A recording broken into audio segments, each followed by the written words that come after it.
Here's a scenario that plays out every single day in this industry. An agent meets with a buyer, shows them a few houses, and somewhere around house number 6, the buyer says, "We're actually going to work with my cousin's friend who's an agent." And the agent never saw it coming. You know why that happens? Because there was never an actual consultation. There was just showings. No needs assessment, no buyer agency conversation, no real articulation of why that agent was the right person for the job. Just desperation and hoping the relationship would hold. I'm Emily Shelton with Shelton Property Group, top producer for over 10 years. And today I'm walking you through how to run an actual buyer consultation. Not a script you read word for word, a framework you make your own that covers buyer agency, a real needs assessment, and how to clearly articulate your value so that if you're ever being interviewed against another agent, you're the one who gets chosen. Let's get into it. Why the consultation comes before the showings.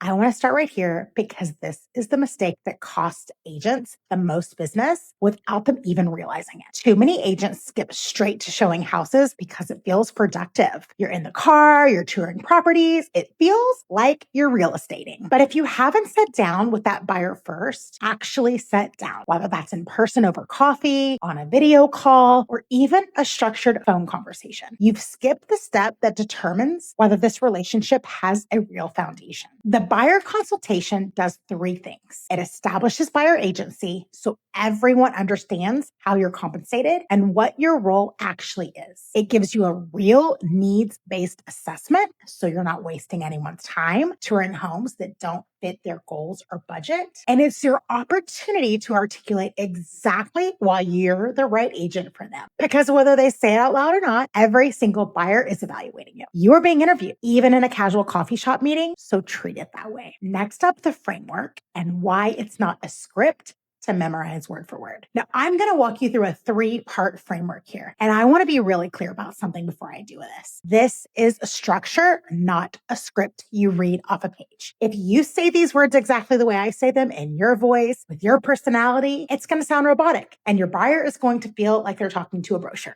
Take the bones of this and make it sound like you. Finally, practice out loud in front of your mirror or with your husband until it feels natural. So here it is. Part 1, the buyer agency conversation. Early in the consultation, you need to clearly explain what buyer agency means and how you're compensated. Something like, before we even look at homes, I want to walk you through what it looks like to work with me, what my role is, what your role is, how I get paid, and what that means for you. Then explain it simply to them. You represent their interests, you negotiate on their behalf, and you're upfront about how you're compensated and how it works. Buyers respect transparency. And the agents who avoid this conversation are the ones who end up problems and awkward conversations down the road.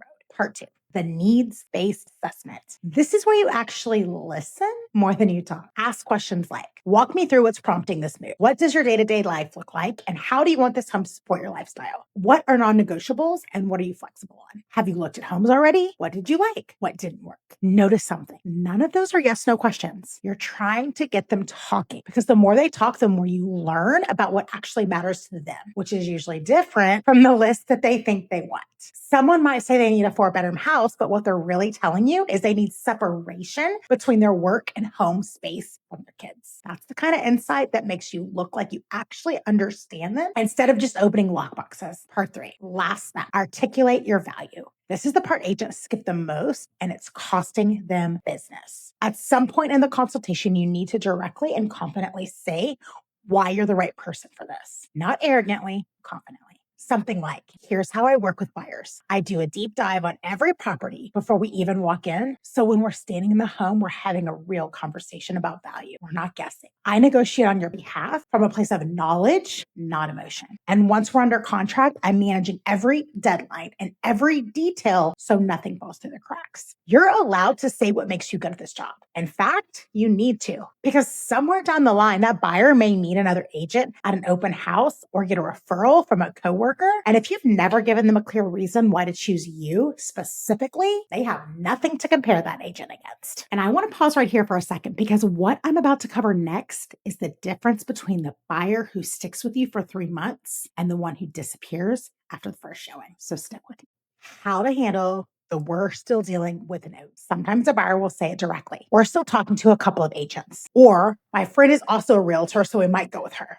not rejection. That's an invitation to articulate your value clearly, calmly, and without getting defensive. Your response in that moment should never be salesy or pushy. Something like, that totally makes sense. And I'd actually encourage you to ask any agent you're considering this, how they handle the same questions, how they handle negotiations, what their process looks like once you're under contract, how available are they throughout the transaction. I want you to choose the right agent who's the right fit. And I genuinely believe that after this conversation, you'll have a clear sense of how I work and whether that's a good match for you. That response does two things. It removes the pressure, which actually builds trust, and it subtly reminds them that you just walked them through exactly the kind of process-oriented, transparent approach they should be comparing other agents against. You're not begging for the business. You're demonstrating exactly what you deserve. So here's what I want you to take from this. A buyer's consultation isn't a formality before the real estate work starts. It is the real work. It's where buyer agency gets established, where you actually learn what your client needs instead of guessing, and where you clearly articulate your value so that you're never caught off guard with an interview you didn't know was happening. Build your own version of this framework and practice it until it sounds like you. And most importantly,